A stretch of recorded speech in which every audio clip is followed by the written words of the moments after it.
Good morning.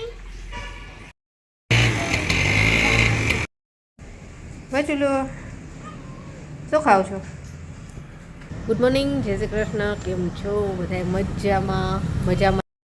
જો કેવા મસ્ત ફૂલ આવ્યા છે. જો તળેલા મરચી ખાવાની મજા આવે અને એની સાથે પાછું આ ખાટું અથાણું હોય ને પંજાબી, બહુ મજા આવે. અને સાંજની રસોઈ કરવી છે તો અત્યારે તો બનાવી છે મારે તીખી કઢી મેથીવાળી. કઢી થઈ જવાય છે અને છે ને ઉકાળવાની. કઢી જેટલી ઉકળે ને એટલી મસ્ત મીઠી થાય. સેન્ટ મેરી સ્કૂલમાં છે ને એડમિશન લેવું બહુ અઘરું છે.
Good morning. જો બે સ્કૂલ જવા માટે તૈયાર થઈ ગયા છે વહેલા. ઠંડી છે. બચુલી આવી ગઈ છે. ક્યાં ગઈ? એ બેઠી જો. કેટલી ક્યુટ લાગે છે.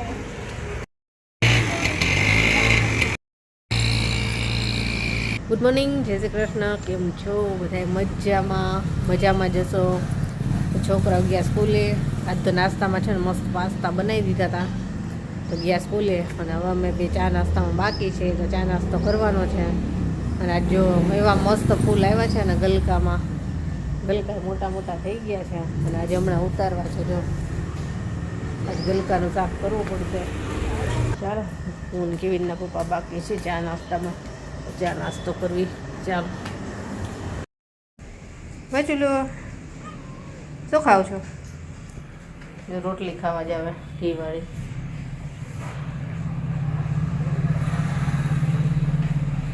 એનો મોબાઈલ લેવો ખાઓ.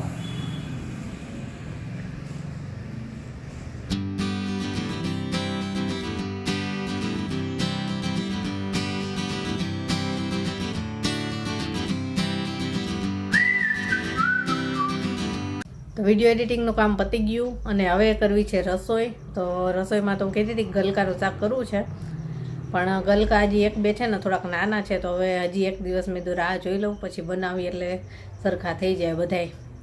અત્યારે તો હવે છે ને મસ્ત ચણાની દાળ બનાવી નાખું. ચણાની દાળ, ભાત, રોટલી અને મરચાં કે સલાડ એવું કંઈ કરશું, અથવા તો ડુંગળી કાપીશું.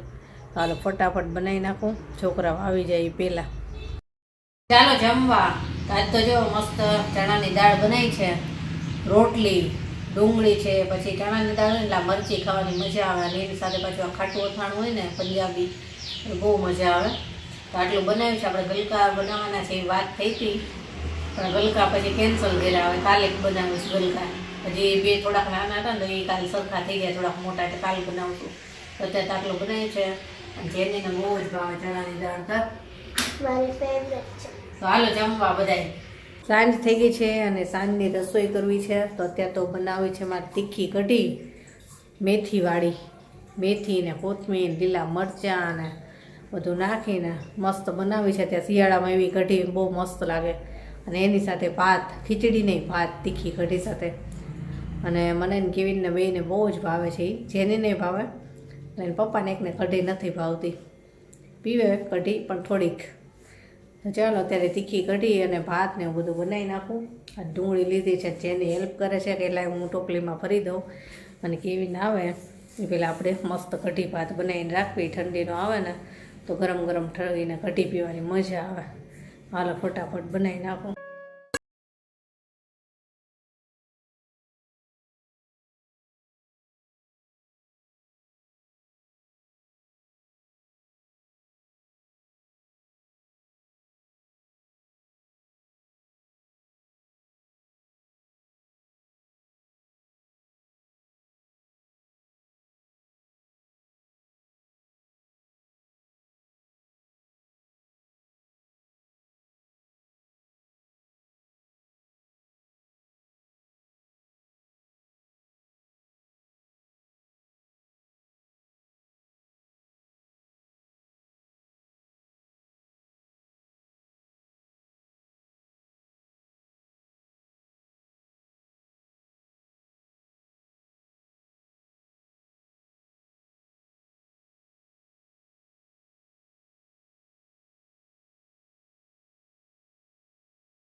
કઢી થઈ જવા આવી છે અને છે ને ઉકાળવાની. કઢી જેટલી ઉકળે ને એટલી મસ્ત મીઠી થાય. મીઠી એટલે ગળપણવાળી નહીં પણ ટેસ્ટી. મેથી ને કોથમીર ને લીલા મરચાં ને ડુંગળી ને અને આ એક લીલું મરચું તો નાખવું જ. કઢીનું મરચું રહ્યું ને મને બહુ જ ભાવે. બસ હમણાં થઈ જાય એટલે જમવા બેસીએ.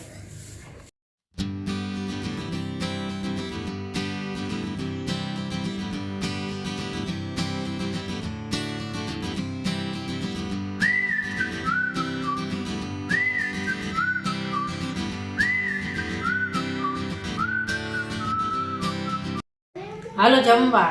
જો મસ્ત મેથીવાળી કઢી બનાવી છે, તીખી ને ખાટી, મસ્ત ચટપટી, અને ભાત બનાવ્યા છે મરચાં. ચાલો જમવા. જમીને ફ્રી થઈ ગયા, અડધા સૂઈ ગયા અને હું ને કેવિન બે કેવિન વાંચશે, હું મારું કામ કરીશ. એની ને પપ્પા સૂઈ ગયા.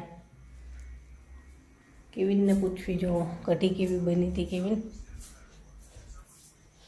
કઢી કેવી બની હતી? બહુ જોરદાર બની હતી. મજા આવે એ કઢી? મજા આવે. અને આપણા સબસ્ક્રાઈબર નૈનાબેન એમ કહેતા હતા કે કેવિનને જેની તેમાં રહ્યા નહોતા સ્પોર્ટ્સ ડેમાં. હું રહ્યો હતો ને, હું માર્ચિંગમાં રહ્યો હતો અને પછી ટગ ઓફ વોરમાં હતો. એને આપણે વિડીયોમાં બતાવ્યું જ હતું. કેવિન સર્ટિફિકેટ બતાવતો હતો ને, એ આપણે બતાવ્યું જ છે, પણ કદાચ નૈનાબેનના ધ્યાનમાં નહીં આવ્યું. એ જેની નહોતી રહી એ કંઈમાં. એ કહેતી હતી આવતા વર્ષે હું રહીશ. મજા આવી હતી સ્પોર્ટ્સ ડેમાં. સરસ હતું, બહુ મજા આવી હતું.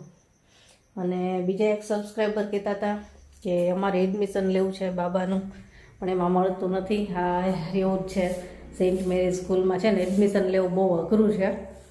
મળી જાય તો મળી જાય. એટલે એમાં એવું હોય છે કે તમે જો પહેલેથી જ લ્યો ને HKG LKGથી જ તો જ તમને એડમિશન મળે.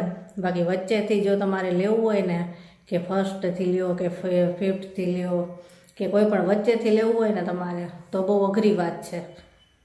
જગ્યા હોય તો મળી જાય, કદાચ કોઈ કેન્સલ કર્યું હોય બીજી સ્કૂલમાં જાય તો. બાકી વચ્ચેથી તો મળતું જ નથી. લેવું હોય ને તો તમારે બાળક જ્યારે નાનું હોય પહેલાં જ એડમિશન લેવાનું જ હોય ને પ્લે હાઉસમાં, ત્યારથી જ એડમિશન મળે, પછી ન મળે. વચ્ચેથી બહુ ઓછા લે છે.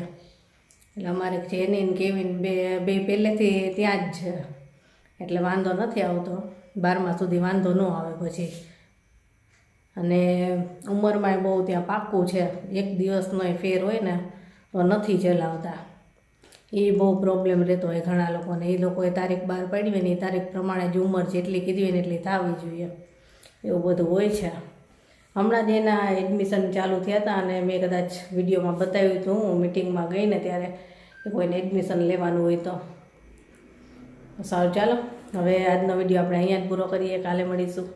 By, good night.